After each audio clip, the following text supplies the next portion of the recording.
Hi everyone, this is Puddino2, and today I decided to step away from video games to focus on Dominion.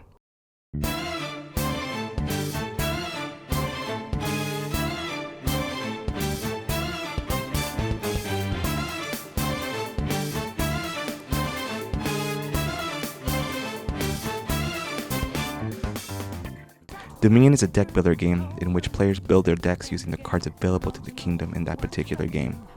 Each game consists of 10 supply piles, which basically means 10 different cards, each of which have 10 copies, that are randomly selected from the game box. I won't get too into detail about the game's mechanics here, but the point I'm trying to make is that when Dominion was released in 2007, there were only 25 different cards, which meant that the different combination of supply piles were very limited. But today, Dominion contains 487 different cards, counting the removed cards from the first editions.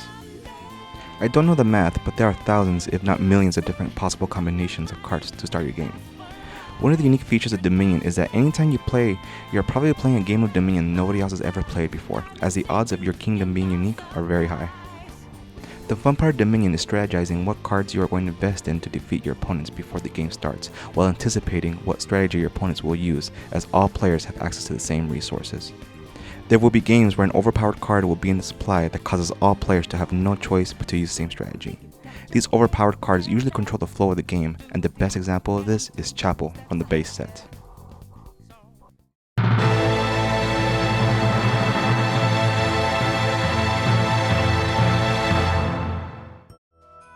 Let's take a look at the Chapel's effect.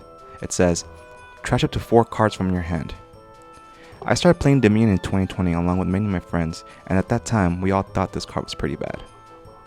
We're not the only ones with this sentiment either. Plenty of players admitted to initially perceiving this card as bad.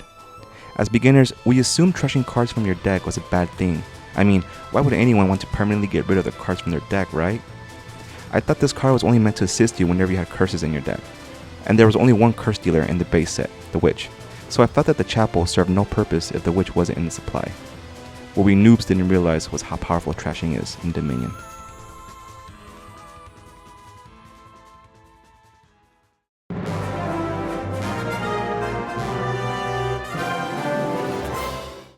The more you play in Dominion, the more you learn about its gameplay intricacies. Players soon learned that the fastest way to build a strong deck was to trash the cards in their starting hand as soon as possible. Each player starts with 7 coppers and 3 estates. Coppers have low purchasing power, and estates are basically deck filler early on. Remember, each turn a player starts with 5 cards in their hand, whether it be a deck of 40 cards or 10 cards. It will always be 5 cards unless told otherwise by a card's effect. This is why players need to get rid of their bad starting cards so they can draw good cards as soon as possible. Let me show you some examples of a typical trashing card. A common one is the Remodel and its variants. Trash a card from your hand, gain a card costing up to 2 more coins in it. The cards shown here have very similar effects. These aren't the only cards that have trashing effects. Here's Infirmary from Cornucopia and Guild's 2nd edition, where in addition to trashing one card, the player draws a card and gets an additional action, and may overpay to play it multiple times. Spice Merchant from Hinterlands restricts you to only trashing a treasure to get benefits, which shouldn't be that difficult since players normally want to get rid of their coppers quickly. Altar from Dark Ages is straightforward as it allows a player to trash one card for a card costing up to 5, but the cost of Altar is 6. So you might have to weigh whether it's worth adding to your deck or not. Goat from Nocturne is a powerful card as it's a treasure worth 1 coin with the added effect that reads, you may trash a card from your hand. The only downside is that it's a heirloom, meaning that players will only have 1 in their deck unless they manage to steal 1 from their opponents, which is extremely unlikely. Amulet from Adventures is a duration card that gives you the choice of trashing 1 card on the turn it's used as well as the next. Dame Anna is an attack card that allows a player to trash up to 2 cards in addition to its attack effect. You get my point. There are plenty of cards in Dominion that allow you to trash. But here's where they differ from Chapel. All the cards mentioned only let you trash 1 or 2 cards. There were very few cards in Dominion that allow you to trash more than 2 cards in a single turn. If it did, there would normally be a drawback. Chapel lets you trash 4 cards with no drawbacks. Not just that, but notice another difference between Chapel and other trashers? Their cost. Chapel only costs 2 coins. Again, there are a few 2-cost cards in Dominion that let you trash a card. The only other 2 I can think of is the Monastery and the Ratcatcher. But both cards are heavily restricted. Monastery can only be played in the night phase and can only trash one copper in play or one card in your hand per card gained this turn. And Ratcatcher only lets you trash after you set it into your tavern mat, and can only trash one card when you call it. There are a lot of conditions to trash with these cards' effects, and that makes sense since it's a 2-cost card. Being a 2-cost card is relevant because this means players are guaranteed to afford this card on turn 1. Even if you drew your first hand in the worst case scenario, it would only be 2 coppers and 3 estates, which is enough to afford a chapel.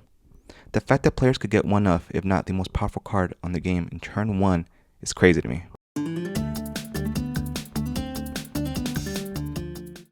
Dominion has had several erratas over the years, so I'm surprised that the chapel is still in the base set considering that several cards were removed when the second edition was released.